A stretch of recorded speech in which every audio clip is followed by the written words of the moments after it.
It be known, servants, ukuba accountability is non-negotiable. Because once you have accountability, the ones that are in power are able to govern kakuhle. As you have seen, asidlali accountability. And people must know you are going to take imali. Trust, we are there as the ATM, we will hold you. Ukuba, you are going the Middle East, landing up Bulembu without following the proper protocols, we are going to hold you accountable. If you are going to be a bank and you are going to manipulate the rand and cause widespread poverty to the millions of citizens who end up taking their lives because they cannot pay these loans that they've taken from these banks, we are going to hold you accountable. There is no way in which all of these departments are going to operate without accountability. We need to ask ourselves a question on this question of rand manipulation. Where was the Reserve Bank? Why did it take the Competition Commission to pick up ukuba the rand was manipulated? Whereas the Reserve Bank has got a mandate of protecting the financial integrity and the monetary policy of our country. Where was the Reserve Bank? That is why we are saying ukuba the state must do its work, and we are there as the ATM to make sure that all of that happens. And under the ATM government, we are going to lead a country that has uninterrupted service delivery. And we are going to make sure that our government is corrupt-free. And we are going to make sure ukuba e-grants are delivered on time. And e-grants are going to be delivered in the nearest location of the beneficiaries. You can't have abantu abadala having to take 4 or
country is currently generating loads, currently generating power using coal.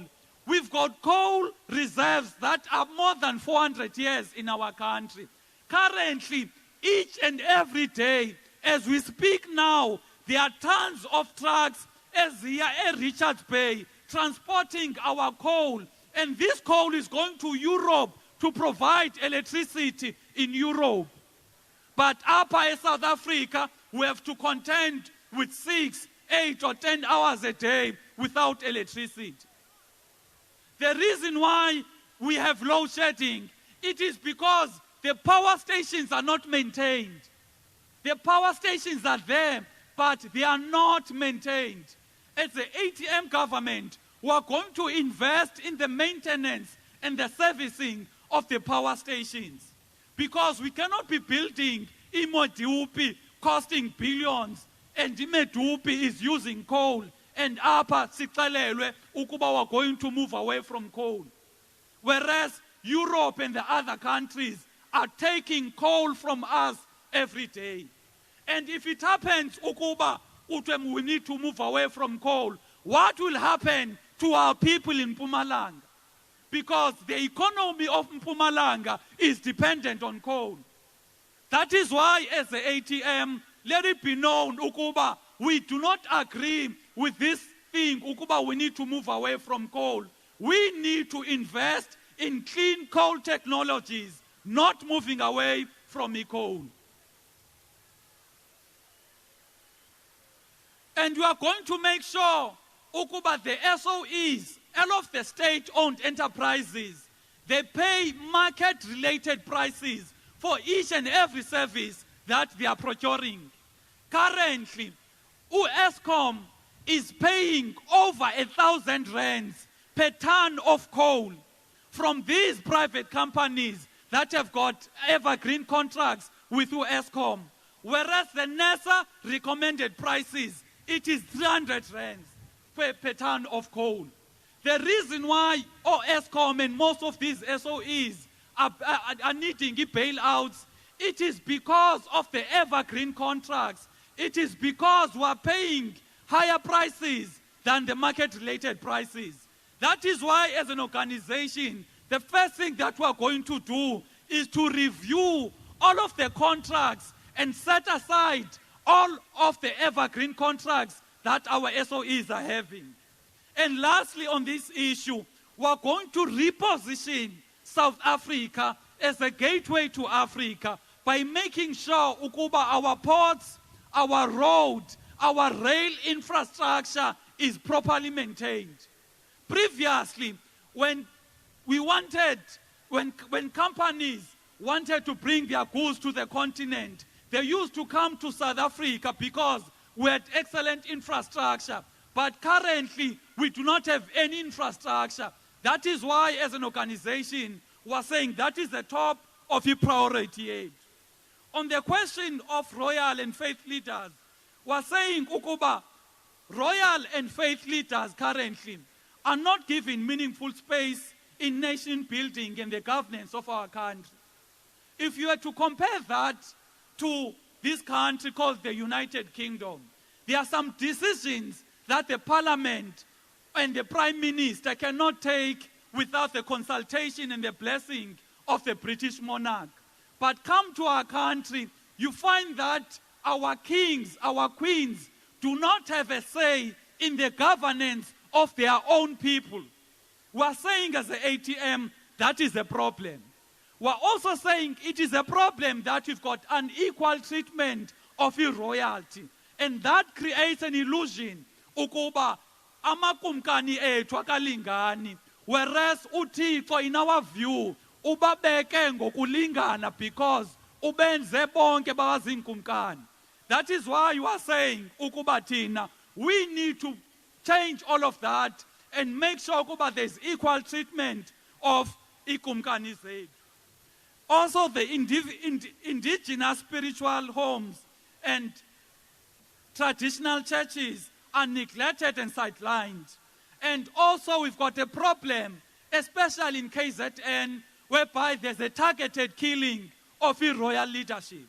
Each and every day, you wake up, ukuba kukhona inkosi ebuleweyo eKZN. That is a problem.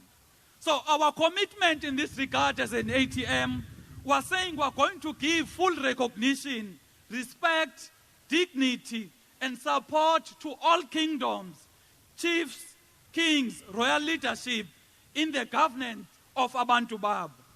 And we are going to put in place systems to ensure that all of the royal kingdoms that were destroyed by the colonial regime are reinstated and formally recognized.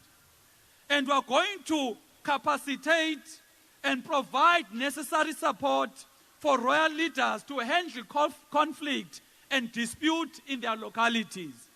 And we are going to promote equitable recognition, respect, and support to all of the religious formations.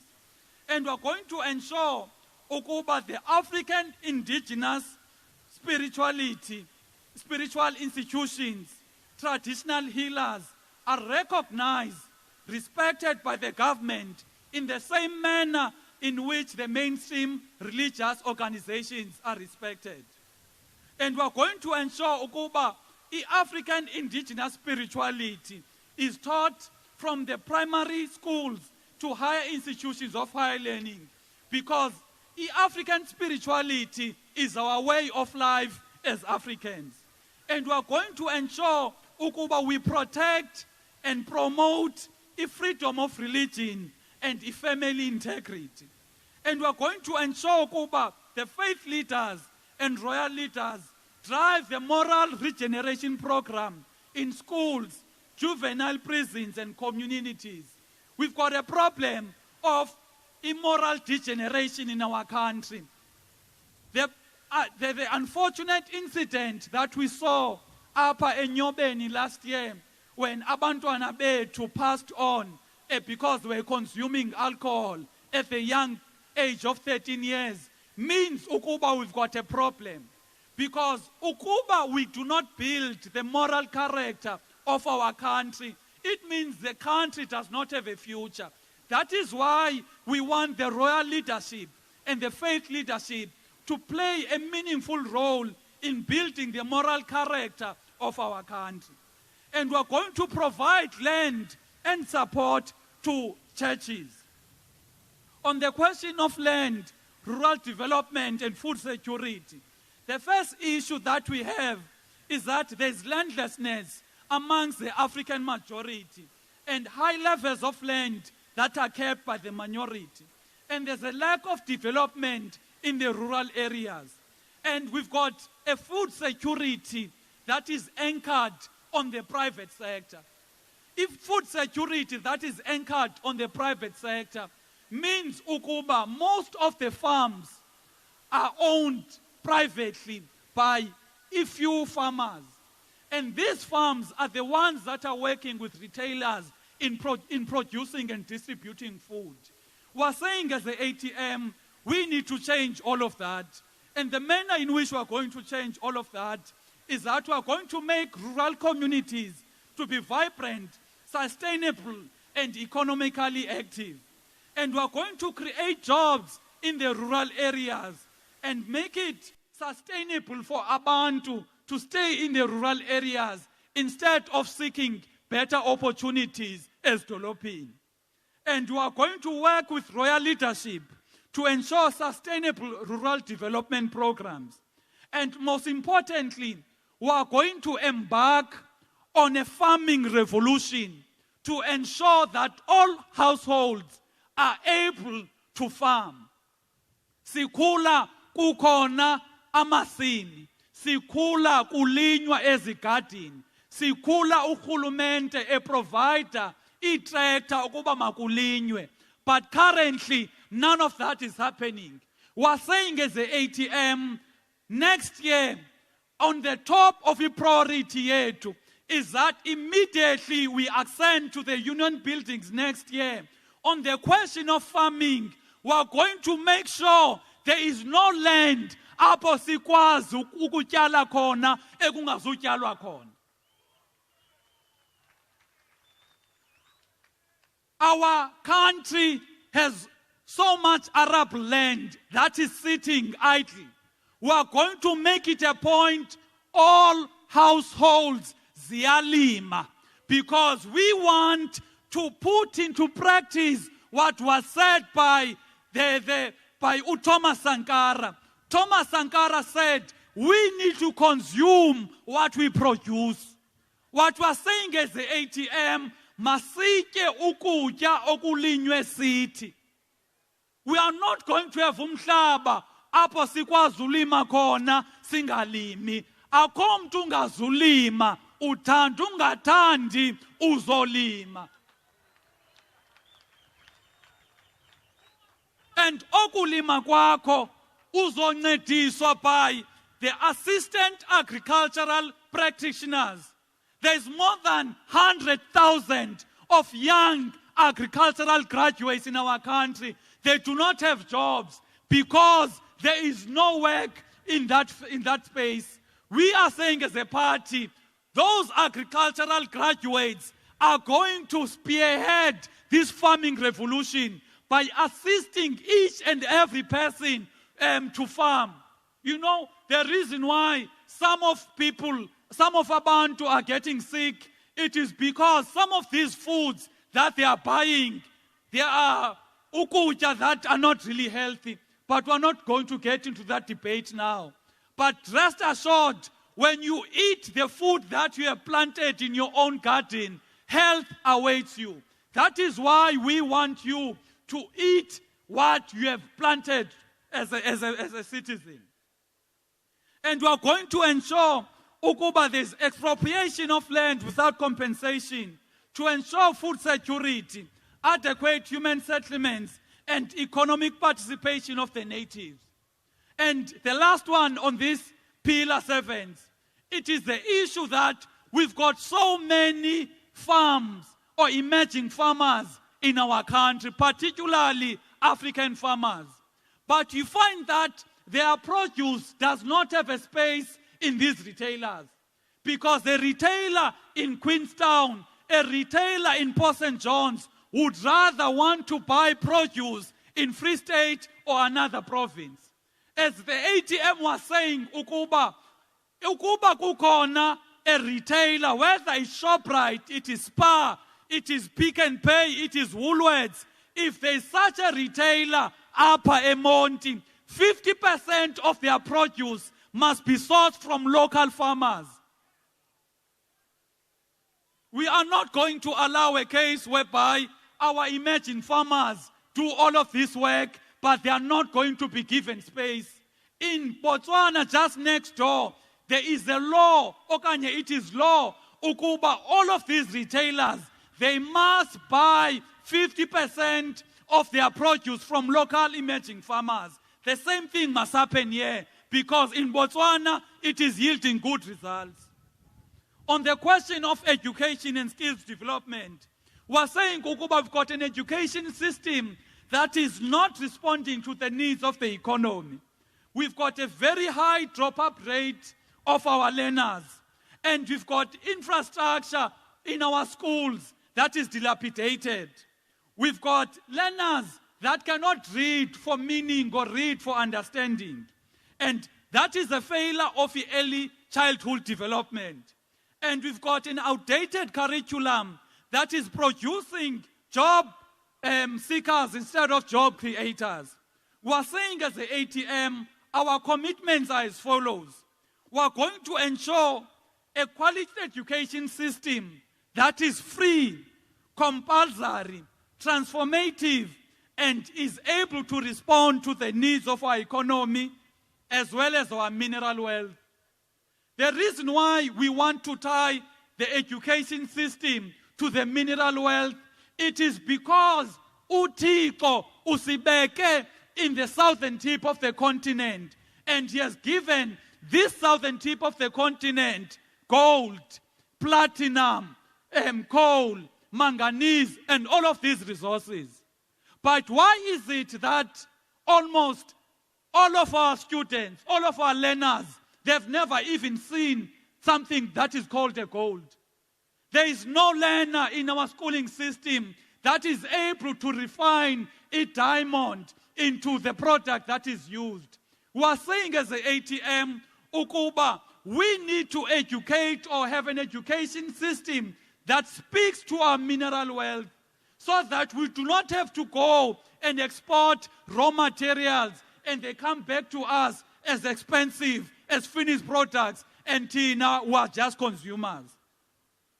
And we are going to accelerate a free skills-based decolonized education system that promotes entrepreneurship so that we do not produce job seekers. We want to produce job creators. And we are going to deal with this corruption ekunefsas. It cannot be that our children cannot get money to go to school, whereas UNEFSAS is funding close to 150,000 ghost students. Ghost students meaning akukho mfundi, akukho nto, but they say they are funding 150,000 students, whereas those people, zimali eyakubo. We are going to deal decisively with that corruption epakunefsas. And we are going to ensure ukuba the buildings in the inner city are able to be transformed into world-class student accommodation for our learners. Because it cannot be that our learners are going to struggle with accommodation, whereas there are buildings in the inner city. Some of those buildings are hijacked. Some of those buildings, and all of these things. We are going to convert all of those buildings into student accommodation. And we are going to increase infrastructure development, in infrastructure investment, which is libraries, skills development centers, other educational facilities in the townships and the villages.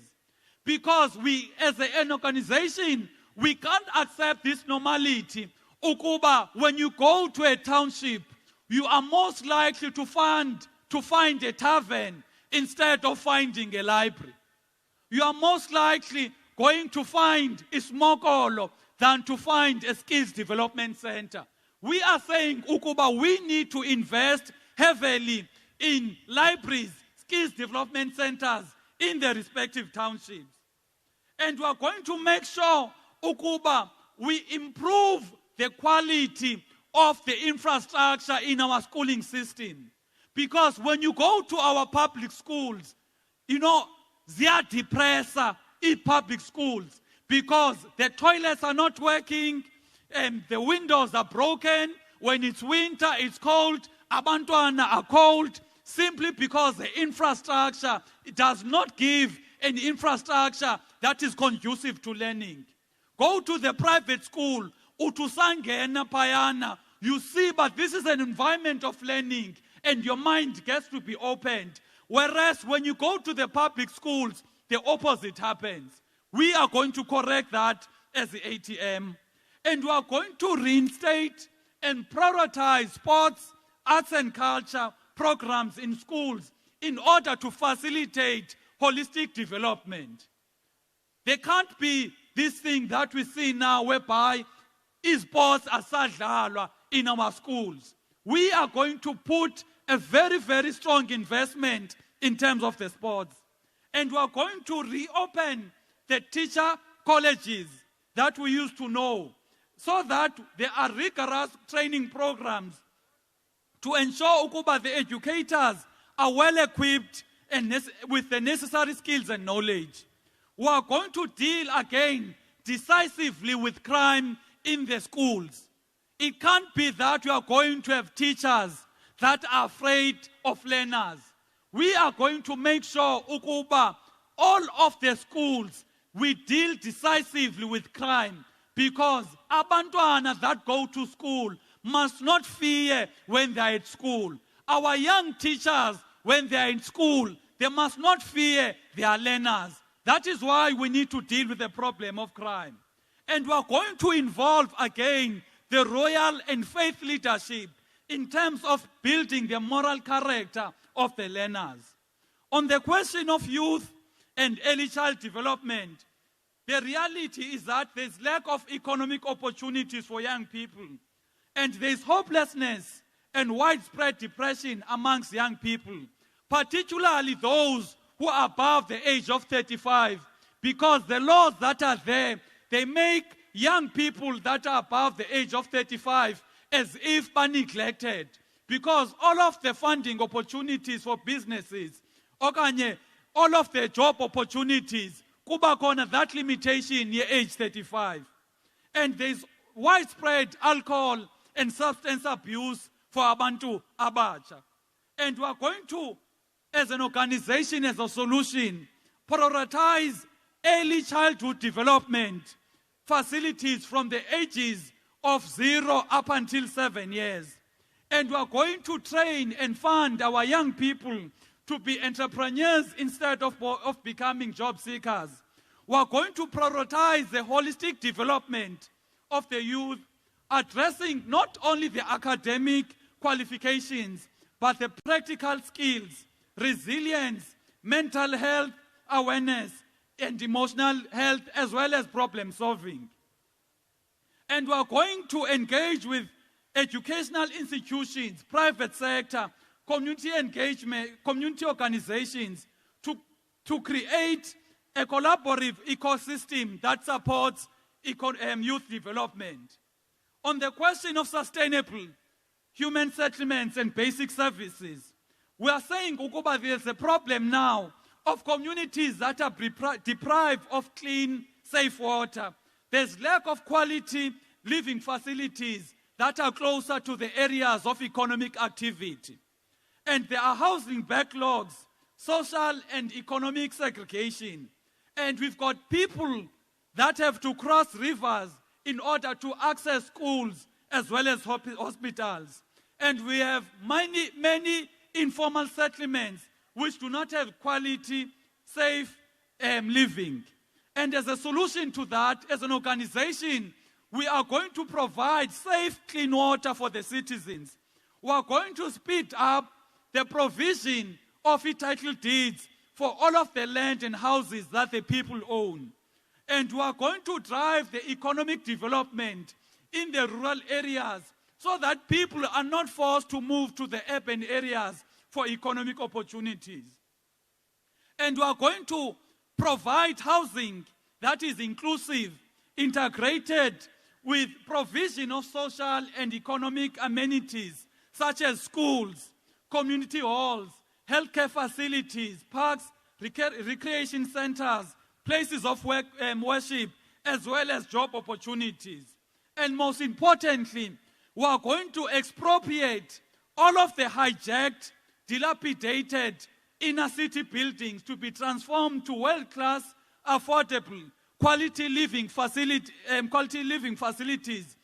situated to the places close to economic activity. You will recall that what apartheid did, it took abantu to the places that were further from economic activity. People there to have to travel 40, 50 kilometers in order to go to work, simply because the apartheid government did that. We're saying, ukuba, we cannot have the inner city buildings being defined by lawlessness, being defined by being hijacked.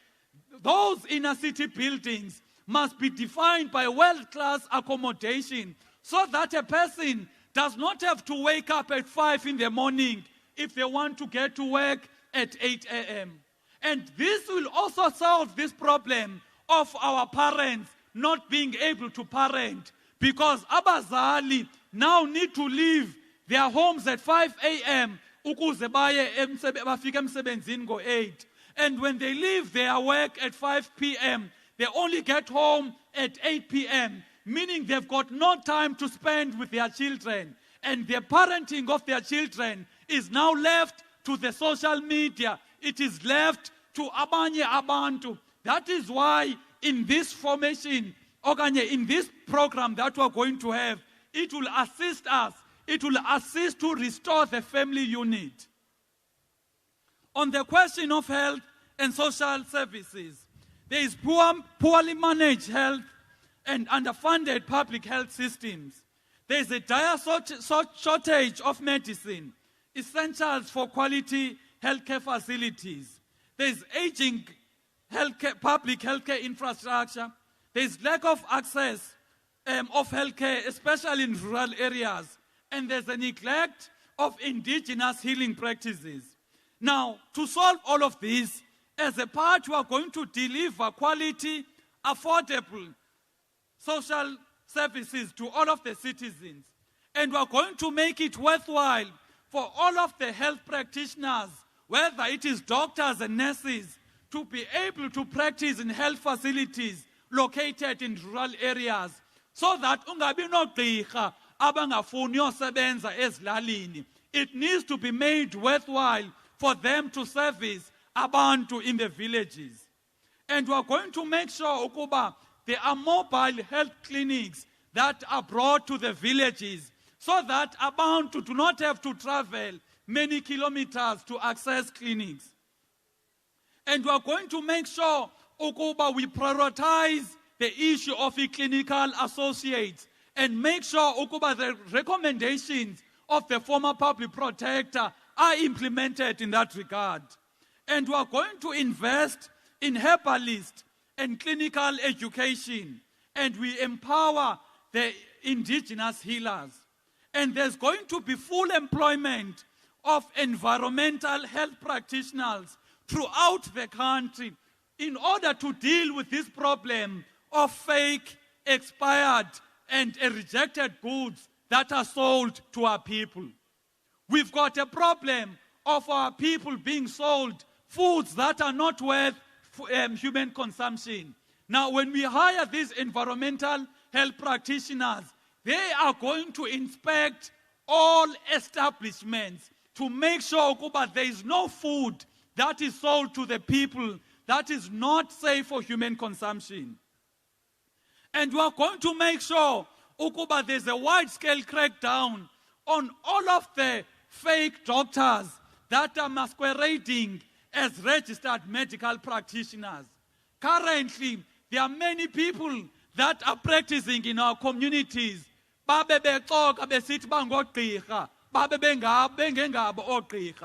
going to make sure that thing is going to be a thing of the past. And most importantly on this pillar, we are going to make sure sanitary towels are free. The sanitary towels are going to be free.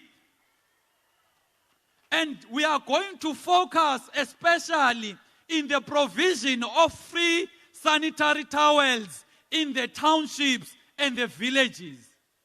Because impilo yabantu ababhinqileyo is a top priority for us. On the question of empowerment of women and other vulnerable groups, we are saying that there are high rates of gender-based violence and there's unequal representation in leadership roles and as well as wage gaps. And we are saying as a party, we are going to implement and strengthen legislation to combat gender-based violence and femicide, ensuring stricter penalties for perpetrators. And we are going to enforce a principle at equal work, equal pay. There is no way you are going to be doing the same work, but because one is a male, is going to be paid more. The other one, because they are a female, they are going to be paid less. Those companies that are discriminating, they must know under the ATM government that discrimination will be a thing of the past.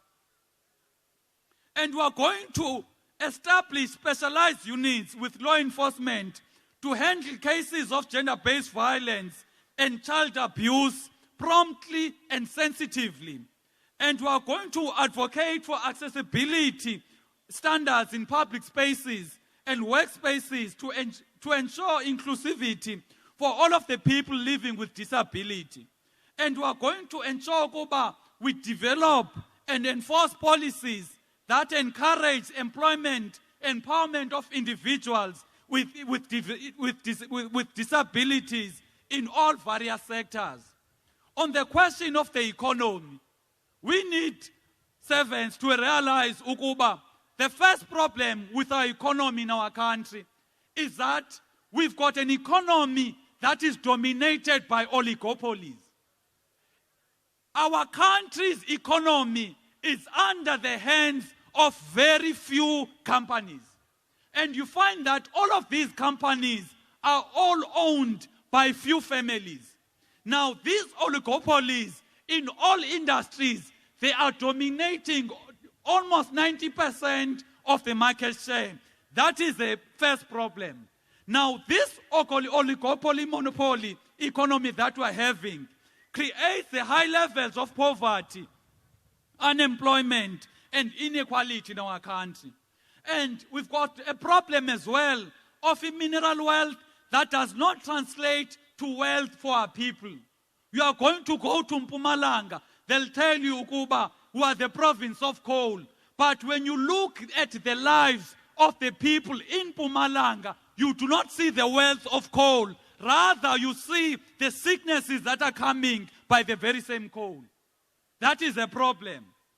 And we've got a problem of a government spending that is pro-big business.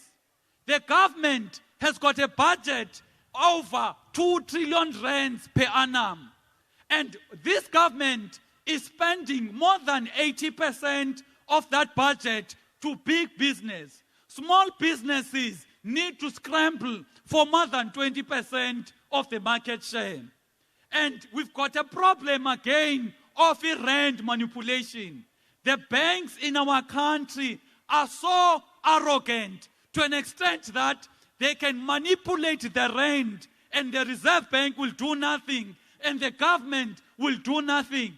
You know, there's a report that is speaking about the rand manipulation, not even something that has been said by the Minister of Finance. Simply because the banks have got so much power over the government. And I want to touch briefly on the question of rand manipulation. Rand manipulation is economic treason, because the rand manipulation has caused widespread and systematic poverty to our citizens. Let me tell you how. What these banks have done, they've made it a point, or they colluded and made it ukuba we need, or the companies operating in our country, they need to buy the dollar at high prices. Now, when these companies buy the dollar at high prices, it means the services and the products that are provided by these companies, the prices are going to increase.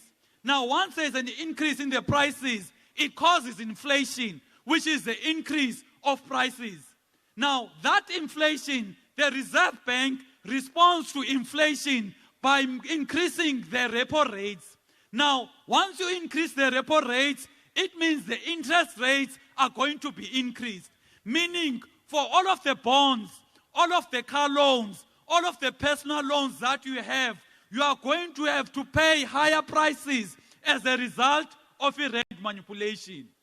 That is why the question of rand manipulation, we need to call it what it is. It is economic treason.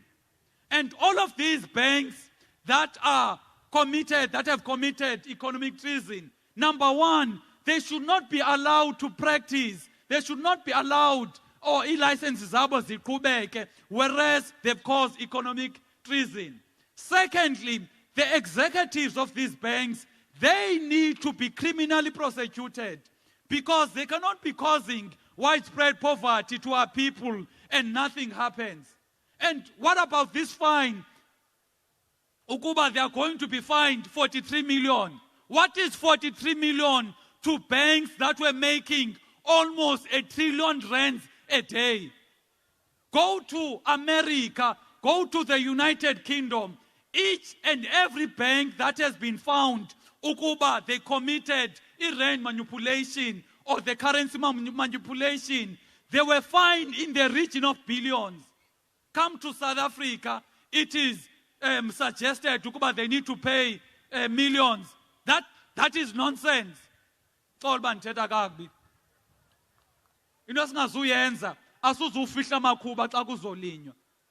It is nonsensical ukuba institutions that led to our citizens taking their lives being fined a mere 43 million.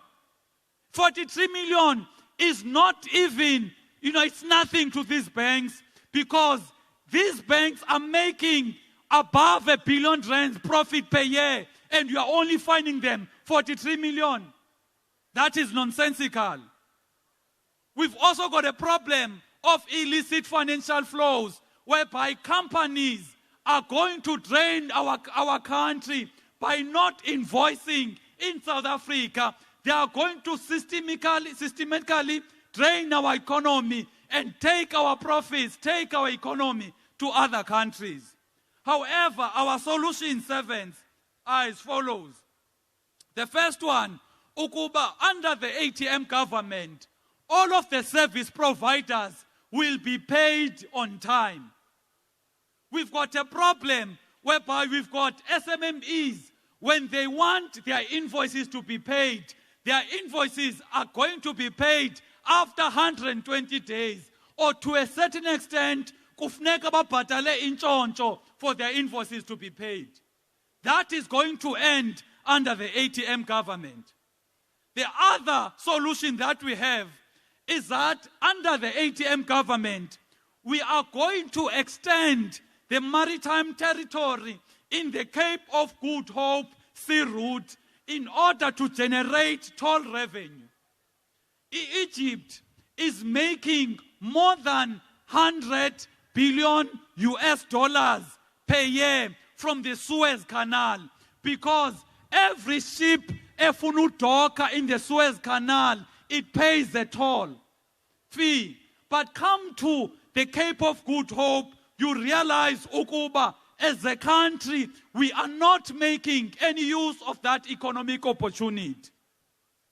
And we are going to transform the structure of the economy to enable various players and remove barriers to entry for the economic participation in some industries.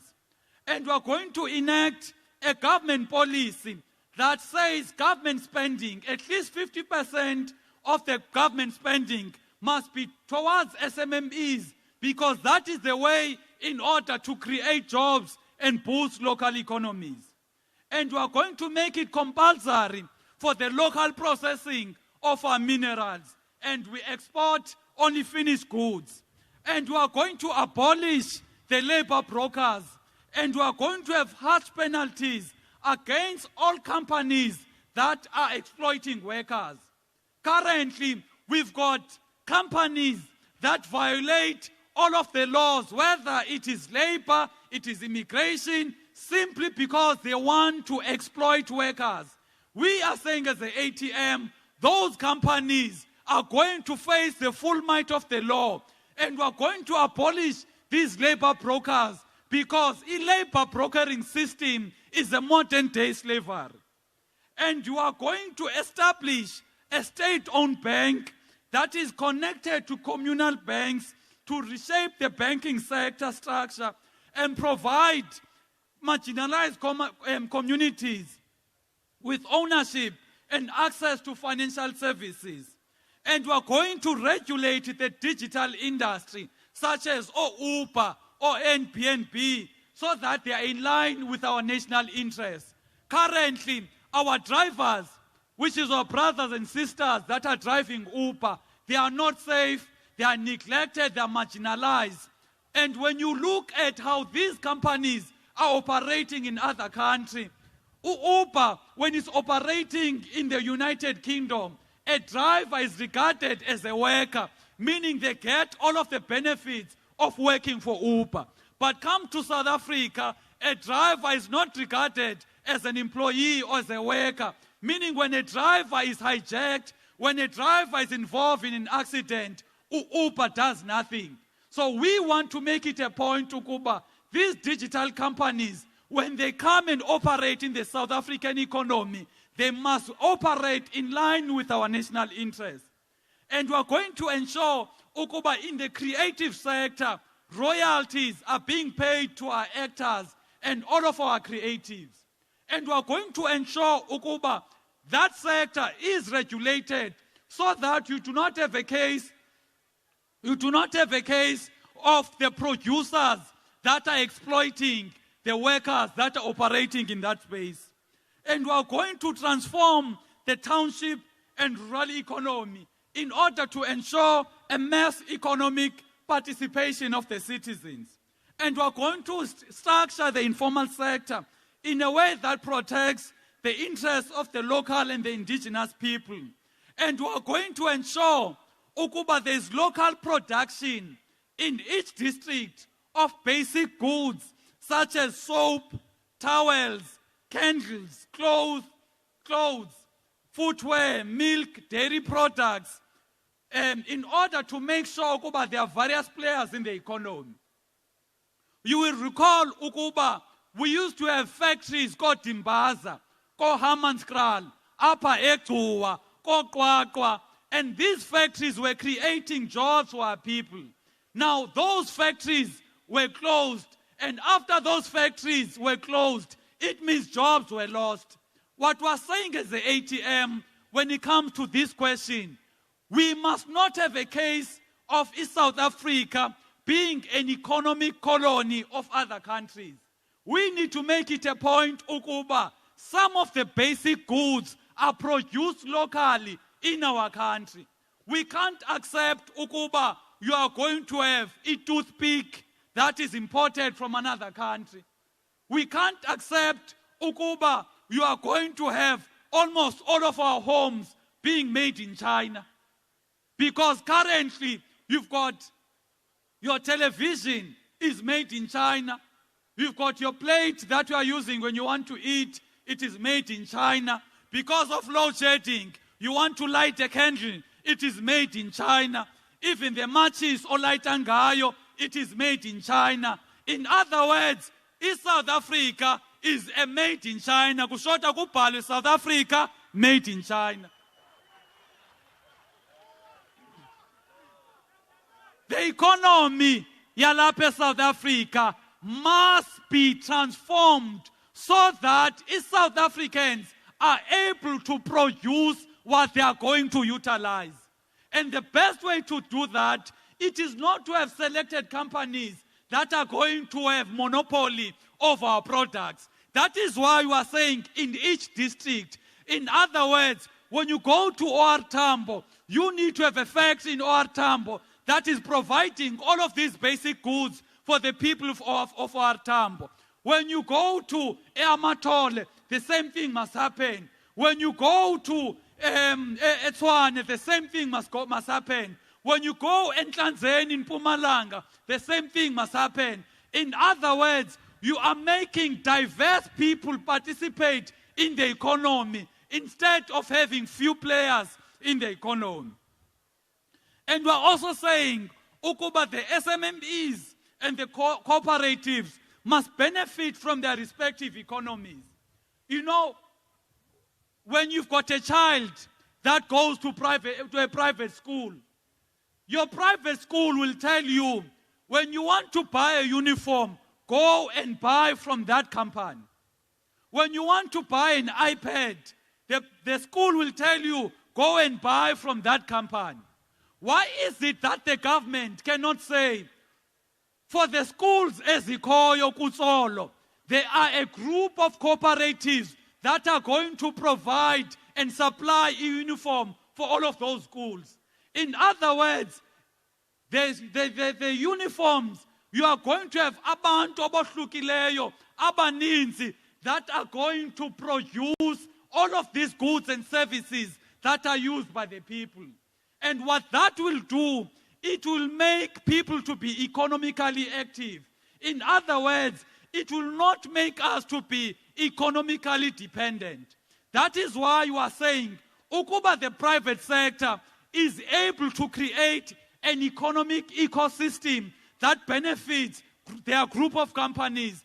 The same thing we can do when it comes to how the government can say, if you are in a certain region, you want to uniform, you do not need to go to Mr. Price or UPEP or all of these companies. You can buy a uniform yabantwana bakho from cooperatives which are operated by abazali babantwana. The last one, seventh, it is the question of peace, justice, safety, and security now. The reason why you are emphasizing, but all of this needs to happen now. It is because we are sick and tired of being prisoners in our own homes.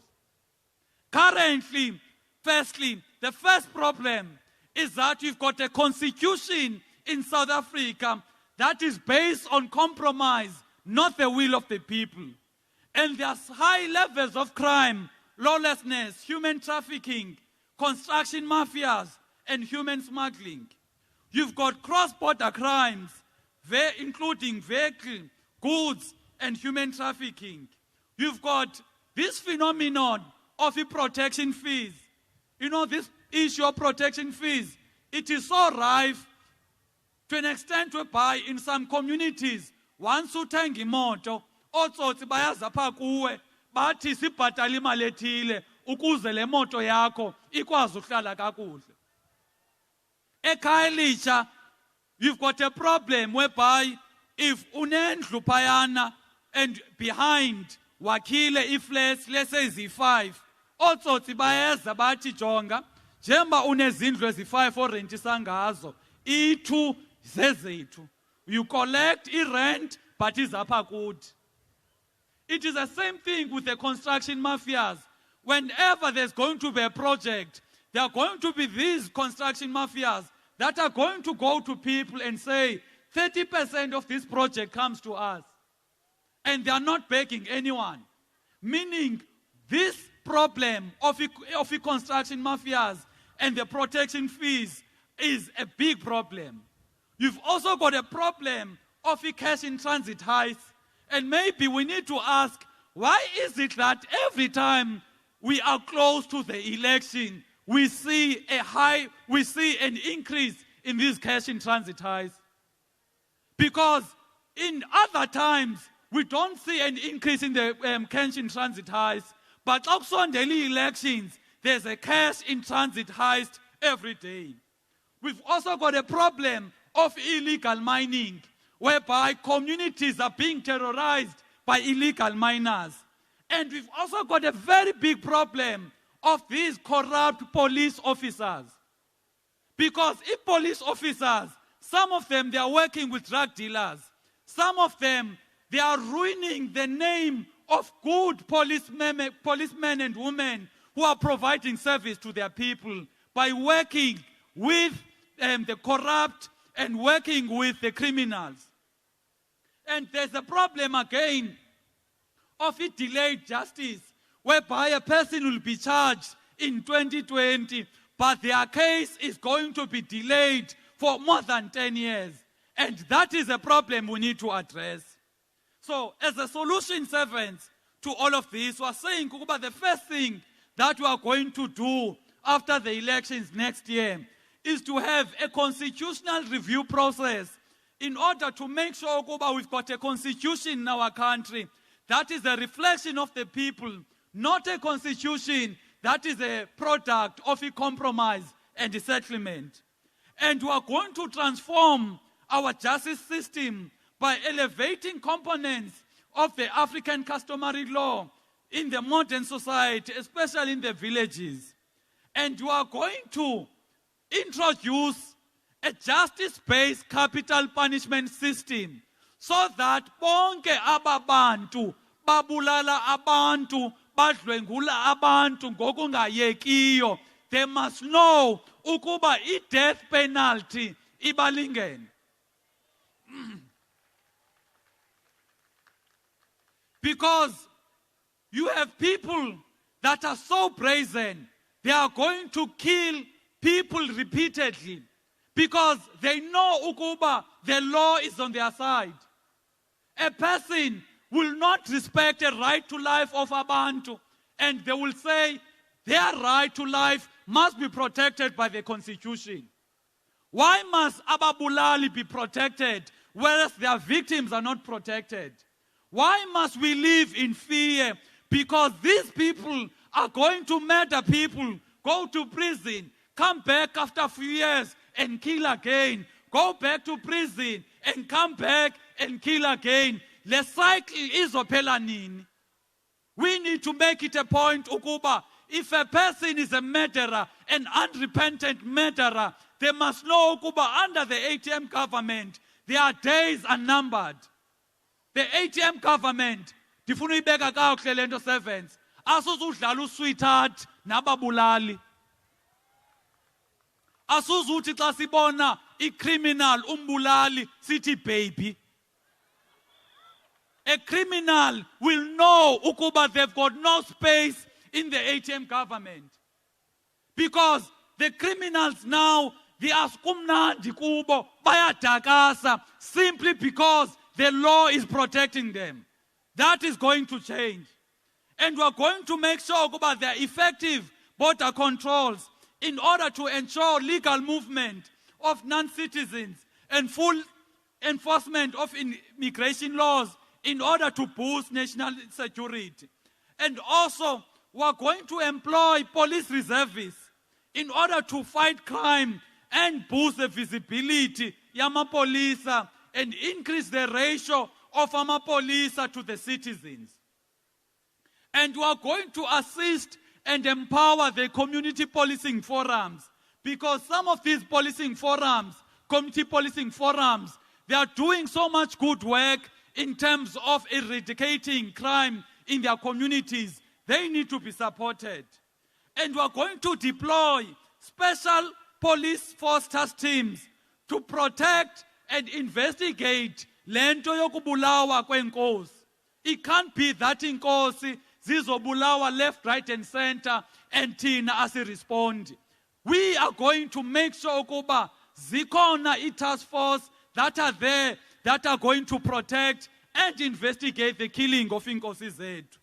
And we are going to ensure ukuba kukhona life sentence without the possibility of being released on parole for all of the drug dealers, corrupt police officers, as well as the public servants. Because currently, you've got a case whereby if umntu is dealing with drugs, kuvese kuthuleka kuthi cwaka. You saw almost ngexesha le-COVID. There was a time whereby abantu went baluta the products. The government went and collected all of the foods, all of the items, and they burnt them. But whenever kuthiwa there's crystal meth, there's drugs, there's nyaope, that has been found, we never see all of those drugs being destroyed. Simply because drugs and drug dealers have got free space to operate in our country. And the reason why you are saying, Kukuba, all of these drug dealers, when a drug dealer is taken to prison, they must go to prison up until dilika jele. Because all of these drugs, whose future are they killing? They are killing the future of our country. We see abantwana bethu now, abanye kuthiwa zinyawupe boys, simply because of the drugs. And abantwana bethu did not manufacture these drugs themselves. They were introduced to these drugs by these criminals. Now, it cannot be that we are going to hate abantwana bethu over something abafakwe kuyo. Let us go to the source, which is the drug dealers. When you go to other countries, when you come to the issue of drugs, and all of the drug dealers, they are responded to by the death penalty. Go to Philippines, they've got a zero tolerance towards the drugs. But come to South Africa, we have never seen not even one raid. Kusitwa, there's a force that went to endaweni ethile to inspect ukuba akuthengiswa drugs. That is why ATM, when it comes to the issue of drugs, let it be known we are going to deal decisively with all of these drug dealers.